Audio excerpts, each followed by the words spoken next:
مکہ میں پیارے رسول صلی اللہ علیہ وسلم کو اسلام کی دعوت دیتے ہوئے 10 سال گزر چکے تھے۔ مکہ کے گلی کوچوں میں ہر طرف اسلام کے چرچے تھے۔ بہت سے مرد اور بہت سی عورتیں مسلمان ہو چکی تھیں۔ پیارے رسول صلی اللہ علیہ وسلم کی زبان مبارک میں یہ اثر تھا کہ جو بھی آپ کی زبان سے حق کی آواز سنتا، آپ کے ساتھیوں میں شامل ہو جاتا اور آپ پر جان چھڑکنے لگتا۔ یہ حالت دیکھ کر مکہ کے کافر بہت جھنجھلاتے، رسول اللہ صلی اللہ علیہ وسلم کو جادوگر کہتے اور لوگوں کو روکتے اور ان پر زور ڈالتے کہ ان کی باتیں نہ سنو۔ انہی دنوں یمن کے ایک مشہور شاعر طفیل مکے میں آئے۔ یہ اپنے قبیلے کے سردار تھے اور یمن کے لوگ ان کو بہت مانتے تھے۔ جب یہ مکہ پہنچے تو مکہ والوں نے ان کا بڑا شاندار استقبال کیا اور بڑی عزت سے پیش آئے، مگر مکہ والوں کو یہ فکر ہو گئی کہ اگر کہیں طفیل نے محمد صلی اللہ علیہ وسلم کا کلام سن لیا تو یہ ضرور مسلمان ہو جائیں گے۔ وہ کلام ہے ہی ایسا کہ سننے والا بغیر اثر لیے رہ ہی نہیں سکتا، اور پھر طفیل تو خود ایک شاعر ہے، کلام کی اچھائی کو پرکھنے والے ہیں۔ محمد کا اونچا پر اثر کلام اور پھر ان کے سیرت و اخلاق کی کشش، طفیل نے اگر ان کو دیکھا تو مسلمان ہو جائیں گے، اور اگر یہ مسلمان ہو گئے تو ان کا پورا قبیلہ مسلمان ہو جائے گا۔ مکہ والوں کے لیے طفیل کا یہاں آنا ایک بڑا حادثہ بن گیا۔ طفیل نے ان کو بڑی فکر میں ڈال دیا۔ سب سمجھدار لوگ مل کر بیٹھے، آپس میں مشورہ کیا اور یہ طے ہو گیا کہ جیسے بھی ہو طفیل کو محمد سے ملنے نہ دیا جائے۔ کچھ لوگ طفیل کے پاس پہنچے اور بڑی رازداری اور خیر خواہی کے انداز میں طفیل سے کہا، آپ نے ضرور ذکر سنا ہوگا، ہمارے یہاں ایک صاحب ہیں، وہ کچھ دنوں سے اپنے آپ کو نبی کہنے لگے ہیں، بڑے زبردست جادوگر ہیں، ان کی باتوں میں بلا کا اثر ہے، ان کی باتیں سننے والا ان کے جادو سے ہرگز نہیں بچتا، جو بھی ایک بار ان کی باتیں سن لیتا ہے بس انہی کا ہو رہتا ہے۔ مکے کے بہت سے بھولے بالے ان کے جادو میں پھنس گئے ہیں اور اپنے باپ دادا کے دین سے پھر گئے ہیں۔ بہت سے گھرانے ہیں جہاں انہوں نے بیٹھے بٹھائے باپ بیٹوں، میاں بیویوں اور چچا بھتیجوں میں لڑائی کرا رکھی ہے، اور پھر جس پر بھی ان کا جادو چل جاتا ہے وہ ایسا ہکا بکا ہو جاتا ہے کہ پھر وہ کسی کی نہیں سنتا۔ بھلا کیا مجال کہ کوئی اپنی بات سے ہٹا سکے۔ آپ کو یہ سب باتیں ہم نے اس لیے سنائیں کہ آپ ہوشیار رہیں۔ طفیل نے ان لوگوں کی یہ باتیں بڑے غور سے سنی اور دل میں طے کر لیا کہ کچھ ہو، اس شخص کی بات ہرگز نہ سنوں گا، کہیں میرے اوپر بھی اس کا جادو کا اثر ہو گیا تو کیا ہوگا۔ اور پھر طفیل کعبہ میں جب بھی جاتے تو کانوں میں خوب روئی ٹھونس لیتے کہ کہیں اس شخص کی آواز کانوں میں نہ پڑ جائے۔ ایک دن کعبہ میں پیارے رسول صلی اللہ علیہ وآلہ وسلم نماز میں قرآن شریف پڑھ رہے تھے۔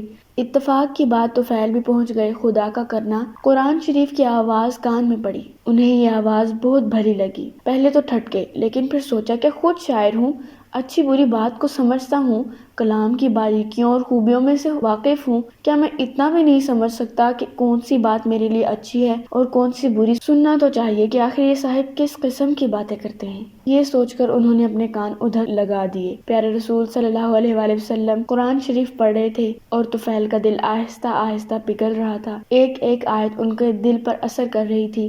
رسول اللہ صلی اللہ علیہ وسلم نے نماز ختم کی اور گھر جانے لگے۔ طفیل بھی پیچھے پیچھے ہو لیے۔ رسول اللہ صلی اللہ علیہ وسلم جب اپنے دروازے پر پہنچے تو ایک آواز آئی، حضرت مجھے بھی اندر چلنے کی اجازت دیجیے۔ پیارے نبی صلی اللہ علیہ وسلم نے مڑ کر دیکھا کہ یمن کے معزز سردار طفیل آپ سے اندر چلنے کی اجازت مانگ رہے ہیں۔ رسول اللہ صلی اللہ علیہ وسلم بڑی عزت سے انہیں گھر کے اندر لے گئے، اپنے پاس بٹھایا اور آنے کی وجہ پوچھی۔ طفیل نے اپنی پوری آپ بیتی سنائی۔ پیارے نبی صلی اللہ علیہ وسلم نے بڑی دلچسپی سے طفیل کی آپ بیتی سنی۔ پھر طفیل نے کہا، حضور مجھے اپنی کچھ باتیں سنائیے۔ رسول اللہ صلی اللہ علیہ وسلم نے قرآن کی چند اثر بھری آیتیں پڑھ کر سنائیں۔ طفیل بڑے غور سے قرآن کی آیتیں سن رہے تھے اور انہیں ایسا معلوم ہو رہا تھا کہ دل کی سیاہی دھل رہی ہے، غفلت کے پردے اٹھ رہے ہیں اور حقیقت کا جمال ان کی آنکھوں کو روشن کر رہا ہے۔ جب پیارے رسول صلی اللہ علیہ وآلہ وسلم تلاوت فرما چکے تو طفیل نے کہنا شروع کیا، اس خدا کی قسم جس نے مجھے پیدا کیا، میں نے عرب کا ایک سے ایک اچھا کلام سنا ہے، مگر آج تک ایسا اونچا مؤثر اور پاکیزہ کلام کبھی نہیں سنا۔ یہ کلام تو سراسر ہدایت ہے، سراسر نور ہے، سراسر انصاف ہے۔ اس سے منہ موڑنا ہدایت سے منہ موڑنا ہے۔ خدا کی قسم یہ کسی انسان کا کلام نہیں ہے، یہ انسانوں کے پیدا کرنے والے خدا کا کلام ہے۔ طفیل کہے جا رہے تھے اور رسول اللہ صلی اللہ علیہ وسلم کا دل ان کی ہدایت پر باغ باغ ہو رہا تھا۔ پھر آپ نے طفیل کو اسلام کا کلمہ پڑھایا اور ایمان کے نور سے ان کے سینے کو جگمگا دیا۔ یمن کا یہ معزز مہمان اب ایمان کی عزت بھی پا چکا تھا۔ مکے میں داخل ہوتے وقت صرف دنیا کی عزت حاصل تھی، اب اسے دین کی عزت بھی حاصل ہو گئی۔ جب طفیل نے یمن کو واپسی کا ارادہ کیا تو پیارے رسول صلی اللہ علیہ وآلہ وسلم سے عرض کیا، حضور میرا سینہ تو نور ایمان سے جگمگا اٹھا، لیکن میرا قبیلہ اور گھر کے لوگ تو کفر کے اندھیرے میں پھنسے ہوئے ہیں۔ یا رسول اللہ صلی اللہ علیہ وآلہ وسلم، دعا فرمائیے کہ اللہ تعالیٰ انہیں بھی ایمان کی دولت بخشے۔ پیارے رسول صلی اللہ علیہ وآلہ وسلم نے دونوں ہاتھ دعا کے لیے اٹھائے، اے اللہ تو طفیل کو اسلام کا نشان بنا دے کہ اس سے لوگ اسلام کی راہ پائیں۔ طفیل ایمان کی تڑپ لیے گھر پہنچے، بوڑھے والد سے ملاقات ہوئی۔ طفیل بولے، ابا میں کفر کے اندھیروں سے ایمان کی روشنی میں آ گیا ہوں۔ ابا اب میرا آپ کا کوئی رشتہ نہیں، میں مکہ کے سچے رسول پر ایمان لے آیا ہوں۔ اب میرا رشتہ صرف اسی شخص سے ہے جو اس رسول کا کلمہ پڑھے اور اسلام کو اپنا دین مانے۔ طفیل کی یہ دل سے نکلی ہوئی باتیں سن کر والد سوچ میں پڑ گئے۔ اچھا، ایمان میں یہ قوت ہے کہ اس سے باپ بیٹے کا رشتہ بھی ختم ہو سکتا ہے؟ کیا ایمان کا رشتہ باپ بیٹے کے رشتے سے بھی زیادہ ہے؟ طفیل کے باپ عمر دوسی نے سوچا اور اپنے بیٹے سے کہا، طفیل لاؤ ہمیں بھی سناؤ اس رسول کی باتیں۔ طفیل نے سمجھا کر باپ کو اسلام کا پیغام سنایا۔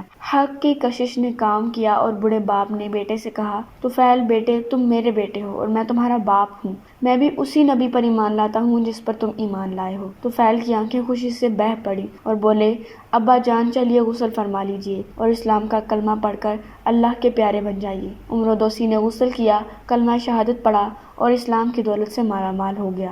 باپ کے بعد محبت کرنے والی بیوی سے ملاقات ہوئی۔ بیوی کو دیکھ کر طفیل کی آنکھوں میں محبت کے آنسو آ گئے، مگر وہ فوراً ہی سنبھلے اور بیوی سے کہا، پیاری بیوی اب ہمارا تمہارا کیا رشتہ؟ میں تو مکہ والے نبی پر ایمان لا چکا ہوں اور تم ایمان کی روشنی سے محروم ہو۔ میں اسلام کی روشنی میں چل رہا ہوں اور تم کفر کے اندھیروں میں بھٹک رہی ہو۔ ایمان اور کفر کا کیا ساتھ؟ میرا رشتہ تو صرف ان لوگوں سے ہے جو اس خدا کی بندگی کریں جس کا کوئی شریک نہیں اور اس رسول پر ایمان لائیں جسے خدا نے ہماری ہدایت کے لیے بھیجا ہے۔ طفیل کی اثر بھری تقریر سن کر بیوی کے دل کے دروازے بھی کھل گئے۔ حق کی کشش نے اسے بھی کھینچ لیا اور وہ کہنے لگی، پیارے شوہر آپ میرے ہی شوہر ہیں اور میں رہتی زندگی تک آپ کی رفاقت میں ہی رہوں گی۔ میں بھی اس خدا پر ایمان لاتی ہوں جو ساری کائنات کا خالق ہے اور ایمان لاتی ہوں اس رسول پر جس پر آپ ایمان لائے۔